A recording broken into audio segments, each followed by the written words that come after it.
Hello बच्चों, आज हम जानेंगे कि होली का त्योहार क्यों मनाया जाता है और क्या है होली दहन की कहानी। बहुत समय पहले की बात है। एक अत्याचारी राजा राक्षस हिरण्यकश्यप, जिसने अत्यंत भक्ति कर भगवान ब्रह्मा से वरदान प्राप्त किया, जिसके मुताबिक विश्व का कोई भी जीव उसे नहीं मार सकता था। ना उसका वध दिन में ना रात में हो सकता था, ना धरती पर ना आसमान, ना घर में ना घर के बाहर, और किसी भी तरह का हथियार उसका वध ना कर सकता था। हिरण्यकश्यप बहुत ही अहंकारी था। उसने वरदान प्राप्त करने के बाद पूरे राज्य में ऐलान किया कि आज से वही भगवान है और उसके राज्य का हर इंसान आज से उसी की पूजा करेगा, और जो ना करता उसे बहुत कष्ट दिए जाते। परंतु हिरण्यकश्यप का ही पुत्र प्रहलाद भगवान विष्णु का बहुत बड़ा भक्त था। वो अपने पिता को भगवान ना मानकर सर्वशक्तिमान ईश्वर की पूजा आराधना करता, जिससे हिरण्यकश्यप बेहद परेशान रहते। हिरण्यकश्यप ने प्रहलाद की भक्ति भंग करने के लिए लाखों पैंतरे आजमाए, लाखों दंड देने की कोशिश की, परंतु प्रहलाद का बाल भी भंग ना कर पाया। एक दिन परेशान हिरण्यकश्यप की बहन होलिका ने हिरण्यकश्यप की मदद करने की सोची, क्योंकि होलिका को आग में ना जलने के लिए एक कपड़ा वरदान में प्राप्त था।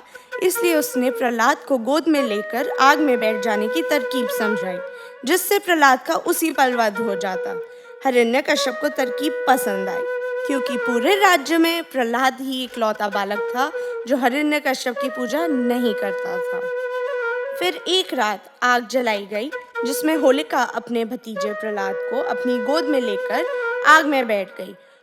तभी भगवान विष्णु की कृपा से होलिका का वह कपड़ा होलिका से हटकर प्रहलाद पर आ पड़ा, जिस वजह से प्रहलाद का बाल भी बांका न हुआ और होलिका का आग में वध हो गया। उस दिन के बाद हर साल उसी रात को होली दहन का त्योहार मनाया जाता है और अगले दिन रंगों से होली खेली जाती है। बच्चों, होली दहन का त्योहार बुराई पर अच्छाई का प्रतीक है। ये हमें सिखाता है कि बुराई चाहे कितनी भी विशाल क्यों ना हो, पर अच्छाई के सामने उसे घुटने टेकने ही पड़ते हैं।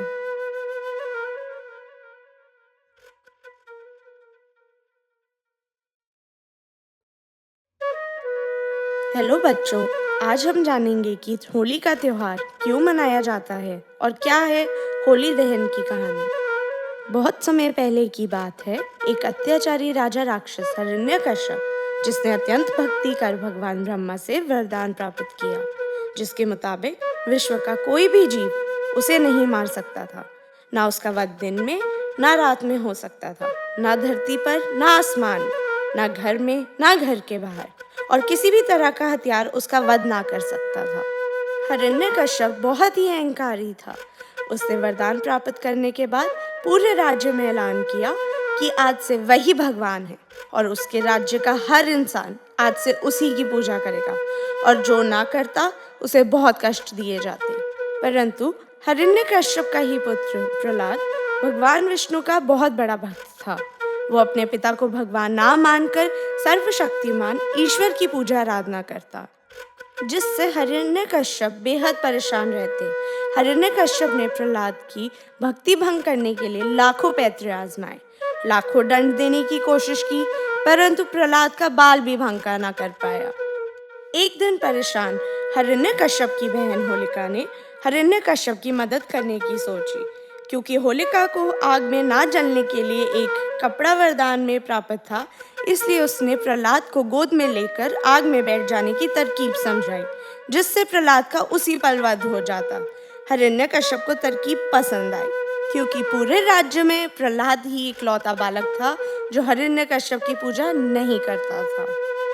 फिर एक रात आग जलाई गई, जिसमें होलिका अपने भतीजे प्रहलाद को अपनी गोद में लेकर आग में बैठ गई। तभी भगवान विष्णु की कृपा से होलिका का वह कपड़ा होलिका से हटकर प्रहलाद पर आ पड़ा, जिस वजह से प्रहलाद का बाल भी बांका न हुआ और होलिका का आग में वध हो गया। उस दिन के बाद हर साल उसी रात को होली दहन का त्योहार मनाया जाता है और अगले दिन रंगों से होली खेली जाती है। बच्चों, होली दहन का त्योहार बुराई पर अच्छाई का प्रतीक है। ये हमें सिखाता है कि बुराई चाहे कितनी भी विशाल क्यों ना हो, पर अच्छाई के सामने उसे घुटने टेकने ही पड़ते हैं।